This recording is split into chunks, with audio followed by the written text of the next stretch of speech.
ओम नमः शिवाय। मैं शिप्रा मुकुल कुमार।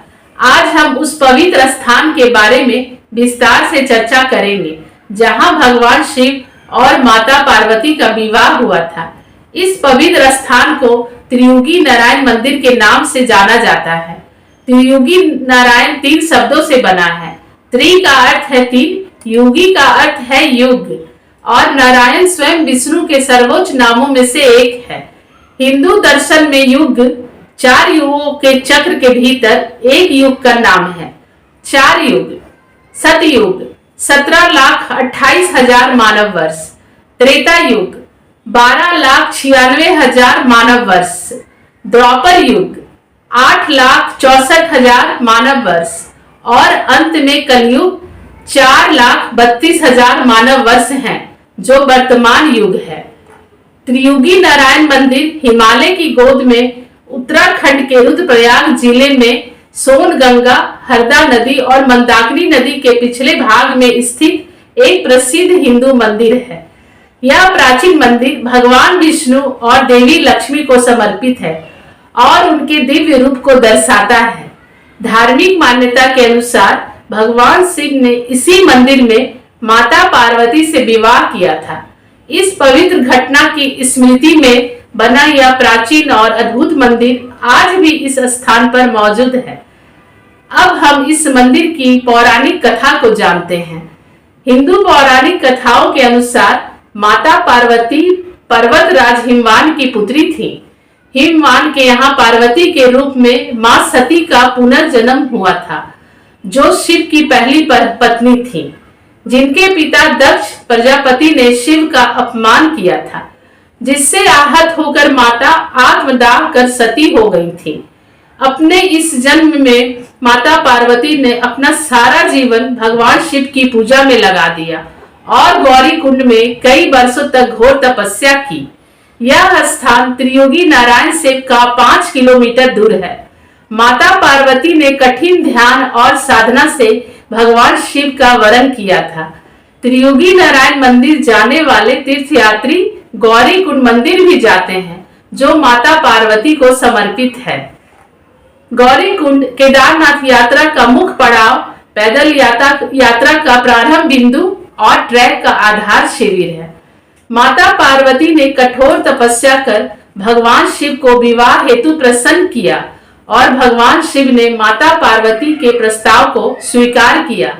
माना जाता है कि शिव पार्वती का विवाह इसी मंदिर में संपन्न हुआ था। तब से इस पवित्र स्थान को हिंदुओं के धार्मिक और आस्था का पवित्र स्थान माना जाता है। भगवान विष्णु ने इस दिव्य विवाह में पार्वती के भ्राता का कर्तव्य निभाते हुए उनका विवाह संपन्न कराया, जबकि ब्रह्मा इस विवाह यज्ञ के आचार्य बने थे। अब अखंड धुनी और अखंड ज्योति के बारे में जानते हैं। इस मंदिर के अग्नि कुंड में एक अखंड धुनी हमेशा जलती रहती है। मान्यता है कि यह अखंड धुनी सतयुग से आज तक जल रही है। पुराणों के अनुसार ऐसा माना जाता है कि इसी धुनी कुंड में भगवान शिव और माता पार्वती ने विवाह के पवित्र फेरे लिए थे, इसलिए इसे अखंड धुनी मंदिर के नाम से भी जाना जाता है। भक्त धुनी में समिधा लकड़ी का चढ़ावा चढ़ाते हैं और आशीर्वाद या प्रसाद के रूप में इस अग्नि कुंड की राख को अपने साथ ले जाते हैं और मानते हैं कि यह उनके वैवाहिक जीवन को सुखी बनाएगी। इस अग्नि का अस्तित्व 3 युगों से है। यही कारण है कि यह मंदिर त्रियुगी नारायण कहलाता है। ब्रह्मशिला मंदिर के सामने ब्रह्मशिला नामक एक पत्थर को शादी के सही स्थान के रूप में चिन्हित किया गया है। इस शिला को दिव्य विवाह का वास्तविक स्थल माना जाता है, जिसकी महानता को पुराणों में भी दर्ज किया गया है। त्रियुगी नारायण मंदिर के अहाते में पानी के बहुत सारे कुंड या छोटे तालाब हैं। माना जाता है कि विवाह से पहले देवी देवताओं ने इस कुंड या छोटे तालाबों में स्नान किया था, जैसे कि रुद्र कुंड, विष्णु कुंड, सरस्वती कुंड और ब्रह्म कुंड। तीनों कुंडों में प्रवाह सरस्वती कुंड से है, जो कि पौराणिक कथाओं के अनुसार विष्णु की नाभि से उत्पन्न हुआ है। ब्रह्म कुंड। इस कुंड में ब्रह्मा जी ने विवाह से पूर्व स्नान किया था। वह स्नान करने के पश्चात विवाह में प्रस्तुत हुए। विष्णु कुंड। विवाह से पूर्व विष्णु जी ने इस कुंड में स्नान किया था। रुद्र कुंड। विवाह में उपस्थित होने वाले सभी देवी देवताओं ने इस कुंड में स्नान किया था। भगवान के भोग प्रसाद। त्रियुगी नारायण मंदिर स्थित भोग मंडी में भगवान श्री त्रियुगी नारायण के लिए मध्याह्न भोग तैयार किया जाता है, जिसके बाद भगवान का विधिवत पूजन कर भगवान को भोग लगाया जाता है, जिसकी जिम्मेदारी रवि ग्राम के जमलोकी ब्राह्मणों की होती है। पौराणिक कथा के अनुसार राजा बलि ने इंद्रासन पाने की इच्छा से 100 यज्ञ करने का निश्चय किया। 99 यज्ञ होने के पश्चात भगवान विष्णु ने वामन अवतार धारण करके राजा बलि का अंतिम यज्ञ भंग कर दिया। तब से इस स्थान पर भगवान विष्णु की वामन अवतार में पूजा अर्चना की जाती है। मंदिर की संरचना। त्रियुगी नारायण मंदिर केदारनाथ के मंदिर की स्थापत्य शैली से मिलता जुलता है और भक्तों को बहुत आकर्षित करता है। ऐसा माना जाता है कि इसका निर्माण आदि शंकराचार्य ने कराया था। आदि शंकराचार्य को उत्तराखंड क्षेत्र में कई मंदिरों के निर्माण का श्रेय दिया जाता है। इस मंदिर में भगवान विष्णु की 2 फुट की प्रतिमा है। साथ में धन की देवी लक्ष्मी और संगीत की देवी सरस्वती हैं। त्रियुगी नारायण गांव सोनप्रयाग से पैदल लगभग 5 किलोमीटर दूर 1980 मीटर की ऊंचाई पर मंदाकिनी और सोनगंगा नदियों के संगम पर स्थित है, जो 24,200 मीटर की औसत ऊंचाई वाले त्रियुगी नारायण और तोसी गांव के बीच 14 किलोमीटर तक फैली हुई है। सर्दियों के मौसम में क्षेत्र बर्फ से ढका होता है।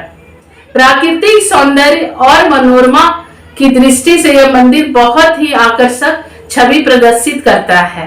केदारनाथ मंदिर से जो इसके दक्षिण में है, कुल ट्रैकिंग की दूरी लगभग 25 किलोमीटर है।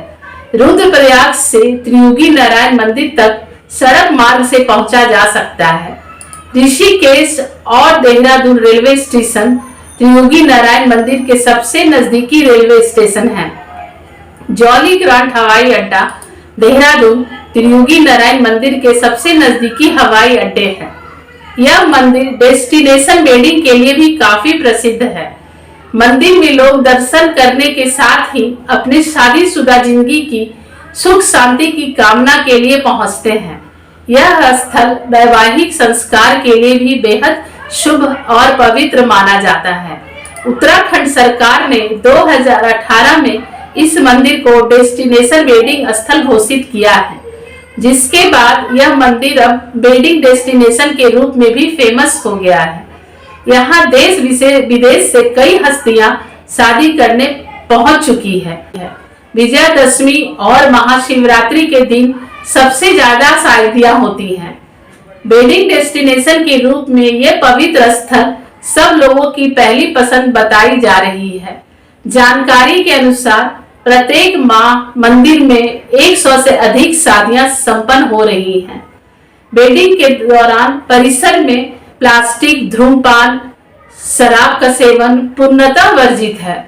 मंदिर के पुजारी बताते हैं कि विवाह संस्कार पूर्ण रूप से वैदिक रीति रिवाजों के अनुसार संपन्न होता है, जिसके लिए पहले से रजिस्ट्रेशन करवाना अनिवार्य होता है।